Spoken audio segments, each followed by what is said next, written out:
Hello everybody and welcome back to RainBro Crafts. My name is Colton and today Zac will be taking you through how we make our Rose Quartz Soap. This soap is scented with Rose Quartz fragrance oil from Brambleberry, and it is a nice full-bodied, well-rounded fragrance blend with some rose, some citrus, and some other nice scents in there. Stay tuned and see how we make this Rose Quartz Soap.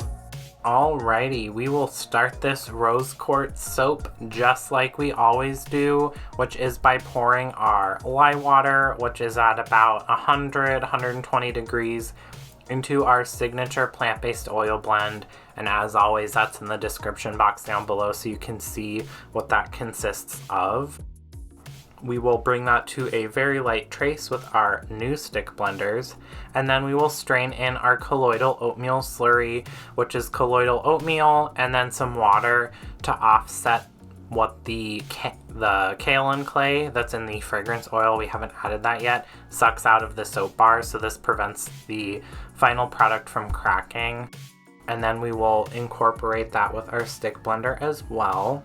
This fragrance, which is Rose Quartz from Brambleberry, is a classic for us. It's a nice kind of modern take on a rose-focused fragrance. It's not 100% rose, which I think is why we like it so much and why it sells so well, because it has that citrusy and some musk and some other things to take it out of the kind of potpourri territory and bring it into the modern era with some other notes in there that just makes it a well-rounded fragrance. And then we have suspended with that some rose clay, which is where that pink color is coming from, and then that rose clay actually kind of grabs onto the fragrance oil, which is why we suspend the clay in the fragrance oil to have that fragrance last even longer in the finished product than maybe what it would without doing that step. And then the kind of challenge with any pink soap like this is to make it not look like vegan bacon, which we've done a magnolia soap in the past, and I'll put a card up in the corner here so you can go and watch that video after this one. It's a constant struggle because vegan bacon obviously looks very fake from what normal bacon looks like, but something about this tone of pink mixed with like a darker pink or even a white goes from soap to vegan bacon real quick. So we want to try and avoid that, and we definitely did that here. Zac then will add in some Merlot mica into the smaller of the two containers to do a nice kind of in the pot swirl with some contrast. Again, this is to help steer us away from that vegan bacon track and back into like a nice rosy soap track. So he's gonna do kind of a drop swirl in that pot and then scrape out this container because we are going to be done with this here any second now. And then he's going to do something that it's a nice technique. It's a little risky because it can go from nice looking to one solid color really fast, especially if your soap batters are not the appropriate consistency, and that's actually do a couple swirls in that pot with your spoon. So this was like three swirls, so it keeps it pretty well separated. It gives it a finer marbling technique in the finished product, which you'll see here when we cut into this. But if your soap batter is a little too thin, the colors run together way too easily and then it doesn't look nice. Also, if one color accelerates too quickly and the other doesn't, it doesn't look nice. So you really have to know, is this soap batter and fragrance oil well behaving, or is it naughty? This one was well behaving.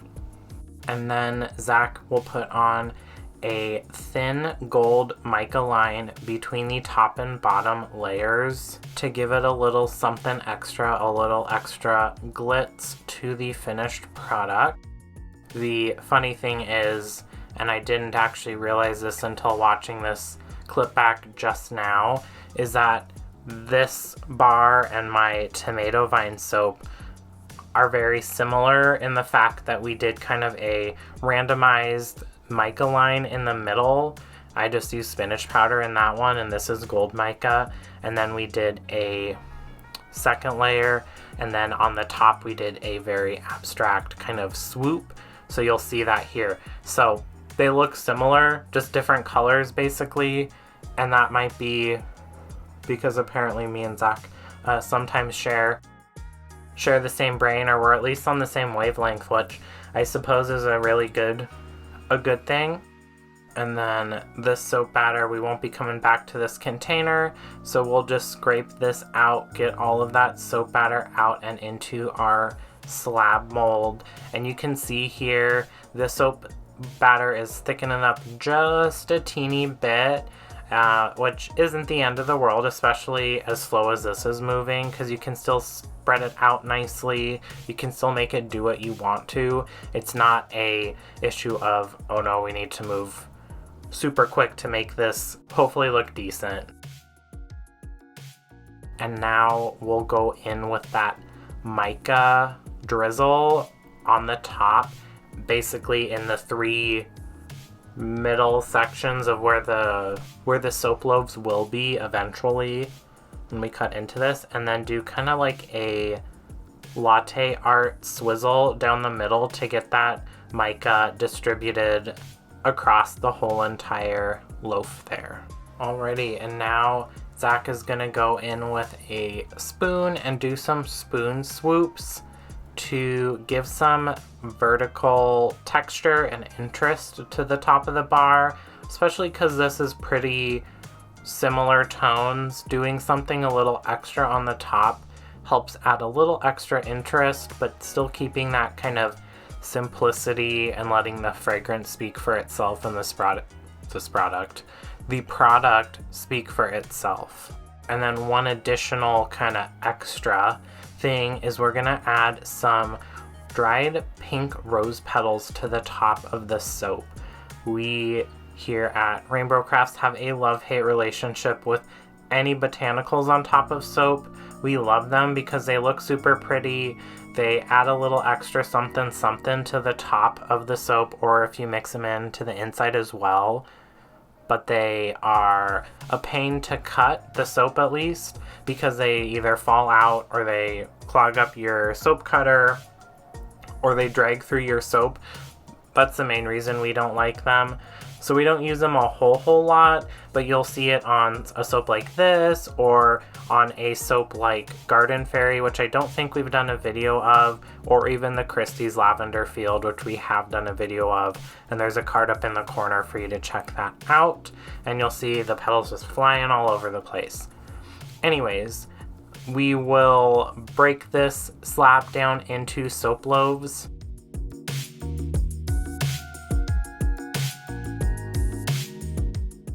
It's always interesting to see how colors kind of shift through what they look like in the raw soap batter to what they look like in the cured soap batter. So the pink was much darker in the initial kind of liquidy soap batter stage, and after that soaping process is complete, this is a nice kind of pleasant kind of blushy pink, and then kind of like a baby pink as well, which is a really pretty, very rose inspired effect.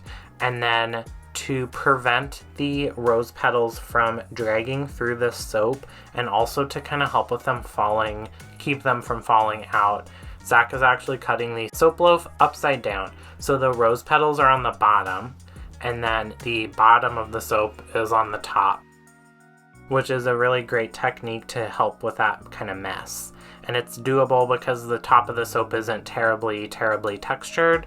If it was a big swoopy thing on the top, this obviously wouldn't work.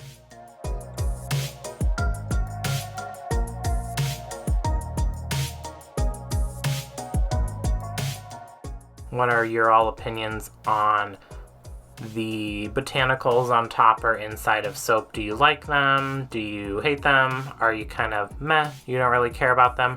I'd love to hear your comments down in the comment section down below, so definitely share with us that.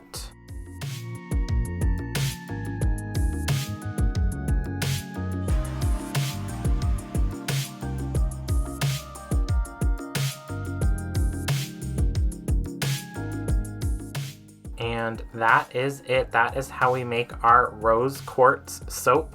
This soap will be for sale August 1st, online and in person at rainbrocrafts.com, so definitely check that out if you want to grab yourself a bar. If you want to support the channel, we have a subscription service where we can send you soaps of the month and discount codes and some other fun things, so definitely check that out. And don't forget to like and subscribe if you want to see what RainBro Crafts comes up with next. Bye.